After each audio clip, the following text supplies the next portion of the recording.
Hey, Pomni. Ragatha? Are you drunk? No? Maybe?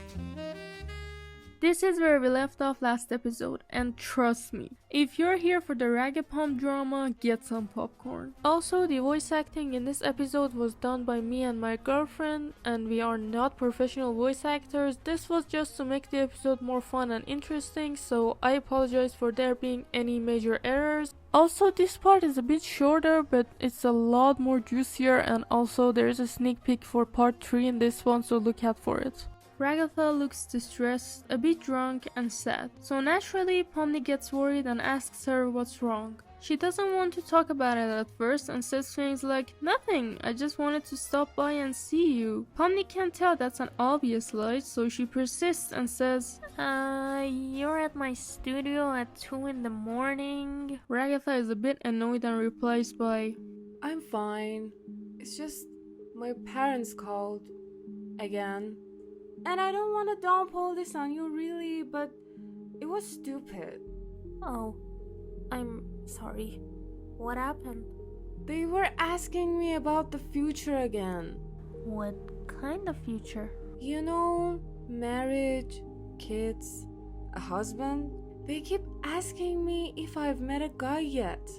She says all that while taking her shoes and coat off and lying on the bed. You know, sometimes I feel like they already have my whole life planned out for me.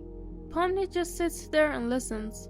Eventually, Ragatha gets embarrassed and stops talking. She continues by saying it's a long story she would rather not talk about right now and apologizes for bothering Pomni. Pomni tells her that it's okay, she doesn't have to tell her everything, and that she's just glad to be there for her. You know, you're a pretty good listener. Pomni gets flustered and starts mumbling things like, you're my friend and I'm just trying to help you. I mean, of course, like, what kind of a friend would I even be if I didn't try to help you and didn't listen to you and blah blah blah. I'm glad I met you. This band is like one of the best things that has ever happened to me. Especially you. Pomni looks literally like Tomato at this point. She turns around to say, Ragatha,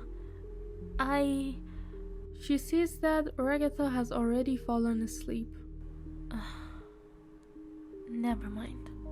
What the hell just happened? Pomni doesn't know that. She picks up Ragatha's coat, hangs it, and puts her shoes together. Pomni looks at her. She smiles and pulls the covers on her. She puts a glass of water next to her. Then she tries to go back to writing the schedules, but she ends up just falling asleep on her desk. The next morning, she wakes up early with a sore neck and leaves Ragatha to go meet with Zubul for the weekly guitar practice. Her head is filled with lots of very Yori thoughts, but she tries to practice nonetheless. A few hours later, Ragatha wakes up too with a headache. After looking at the ceiling for a while, she notices she's on Pomni's bed. Oh God! She starts remembering Pomni's face. I'm glad I met you. Especially you.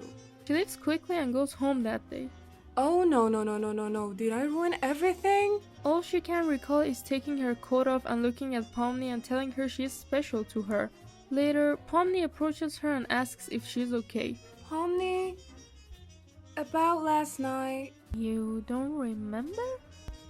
I remember some things. You were drunk and you fell asleep on my bed?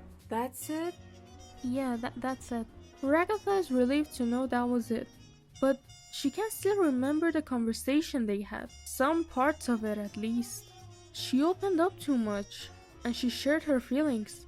She's someone who's always been seeking approval from her family. Since she joined the band, she's been questioning herself more than ever. Her parents repeatedly asking if she's met a guy recently and telling her she should be married soon and have children has been bothering her more than ever. She's been having fun in the band, and she feels safe around Pomni.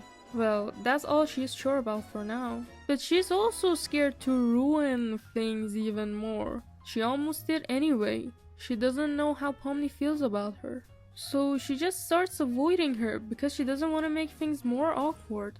Pomni starts to think she did something wrong, so she avoids her too and they grow apart a bit.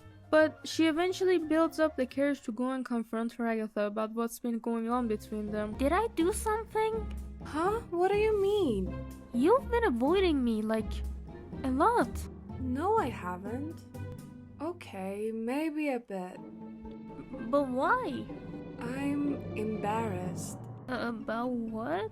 I said too much. I feel bad. You don't have to feel bad for trusting me.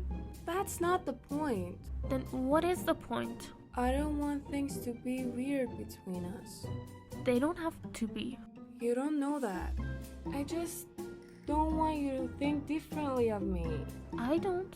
You promise? I promise.